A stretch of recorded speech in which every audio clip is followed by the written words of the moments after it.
આકાશવાણી ભુજ સ્થાનિક સમાચાર તોફિક સમા વાંચે છે। નમસ્કાર। પ્રધાનમંત્રી નરેન્દ્ર મોદીએ આજે વિકસિત ભારત માટે નશામુક્ત યુવા સંકલ્પ અભિયાનનો નવી દિલ્હીથી પ્રારંભ કરાવ્યો। શ્રી મોદીએ કહ્યું, યુવાનોએ કેફી પદાર્થથી દૂર રહી સ્વસ્થ જીવનશૈલી અપનાવવી જોઈએ। તેમણે કહ્યું, નશામુક્તિ માટે 100 અઠવાડિયા લોક ભાગીદારી અભિયાન શરૂ કરાશે અને દેશભરમાં દર રવિવારે સાપ્તાહિક કાર્યક્રમ યોજાશે। ઉલ્લેખનીય છે કે આ કાર્યક્રમમાં દેશભરના 28,000 સ્થળ પરથી 1 કરોડથી વધુ યુવાનોએ ભાગ લીધો। રાજ્યપાલ આચાર્ય દેવવ્રત અને મુખ્યમંત્રી ભૂપેન્દ્ર પટેલ સહિતના મહાનુભાવોની ઉપસ્થિતિમાં ગાંધીનગરમાં રાજ્યકક્ષાનો આ કાર્યક્રમ યોજાયો। જિલ્લામાં વિકાસ કાર્યોના અસરકારક અમલીકરણ, સચોટ ડેટા સંગ્રહ અને ફિલ્ડ મોનિટરિંગને આધુનિક બનાવવા માટે નીતિ તારા national institution for transforming India tool kit for analysis, review and action device અંગે જિલ્લા કલેક્ટર કચેરી ખાતે 1 દિવસીય તાલીમ કાર્યક્રમ યોજાયો હતો। નીતિ આયોગ દ્વારા વિકસાવવામાં આવેલા ડિજિટલ ઉપકરણનો ઉપયોગ હવે ફિલ્ડ લેવલ પર વિવિધ સરકારી યોજનાઓની કામગીરીના સચોટ અને પારદર્શક મૂલ્યાંકન માટે થશે। ફિલ્ડ મુલાકાત દરમિયાન અધિકારીઓ સ્થળ પરથી જીઓ ટેગ્ડ ફોટોગ્રાફ અને જરૂરી માહિતીની વિગતો સીધી જ સિસ્ટમમાં અપલોડ કરી શકશે। ગ્રામ્ય વિસ્તારોમાં અમલમાં મુકાતી યોજનાઓનું સતત ડિજિટલ મોનિટરિંગ શક્ય બનશે। તાલીમમાં અધિકારીઓને ડિવાઇસના વ્યવહારુ ઉપયોગ, ફિલ્ડ સર્વેની પ્રક્રિયા, ડેટા અપલોડ કરવાની પદ્ધતિ તેમજ વિવિધ ટેકનિકલ પાસાઓ અંગે વિસ્તૃત માર્ગદર્શન અપાયું હતું।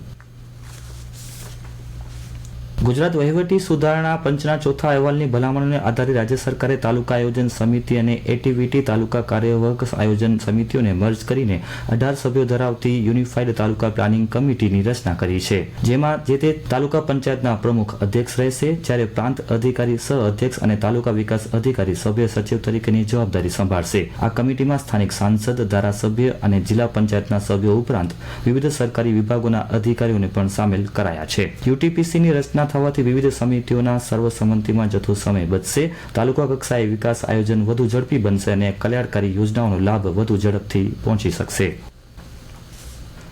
પશ્ચિમ રેલવેના અમદાવાદ મંડળે જુલાઈ માસ દરમિયાન વ્યાપારી માલ પરિવહન અને ઓપરેશન ક્ષેત્રે સર્વાંગી શ્રેષ્ઠ કામગીરી નોંધાવી કુલ 763 કરોડની આવક મેળવી નવો વિક્રમ સર્જ્યો છે। ગાંધીધામ વિસ્તારમાં 29 જુલાઈના એક જ દિવસમાં 16 લોંગ હોલ માલગાડીઓ દોડાવી સર્વકાલીન રેકોર્ડ નોંધાયો હતો। સમગ્ર જુલાઈ દરમિયાન ગાંધીધામ વિસ્તારમાં કુલ 385 લોંગ હોલ ટ્રેનોનું સંચાલન થયું, જે ગયા વર્ષની સરખામણીએ 1227.58% જેટલો વધારો દર્શાવે છે। ઉપરાંત ગાંધીધામ વિસ્તારમાં દરરોજ સરેરાશ 2267 થી વધુ વેગનનું લોડિંગ નોંધાયું, જે 10.85% વધારો છે। નલિયા ફ્રેટ ટર્મિનલ જુલાઈ દરમિયાન અત્યાર સુધીનું સૌથી વધુ 3.96 કરોડની માસિક માલભાડાની આવક મેળવી કીર્તિમાન સ્થાપ્યો છે।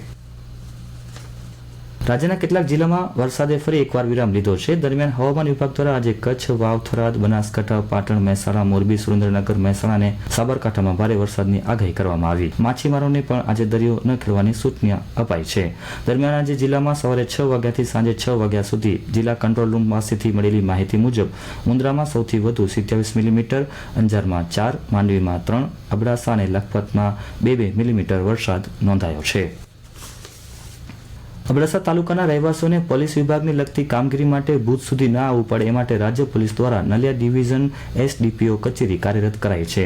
આ અંગે વધુ માહિતી આપતા ડીવાયએસપી મનીષા દેસાઈએ જણાવ્યું કે અબડાસા તાલુકામાં નલિયા ડિવિઝન કાર્યરત થયેલ છે।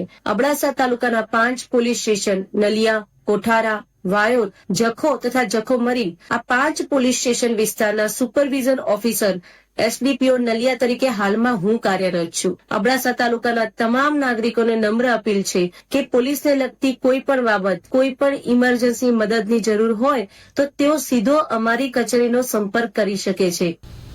કામધેનુ યુનિવર્સિટી સંલગ્ન પશુ ચિકિત્સા અને પશુપાલન મહાવિદ્યાલય ભુજને 1 વર્ષ પૂર્ણ થતા પ્રથમ સ્થાપના દિવસની ઉજવણી વિવિધ સેવાકીય, શૈક્ષણિક અને આધ્યાત્મિક કાર્યક્રમો સાથે કરી હતી।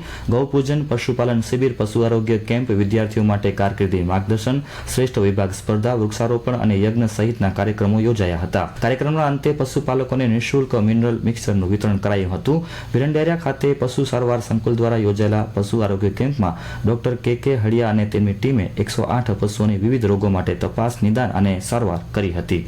અને આ સાથે સ્થાનિક સમાચાર બુલેટિન પૂરું થયું। નમસ્કાર।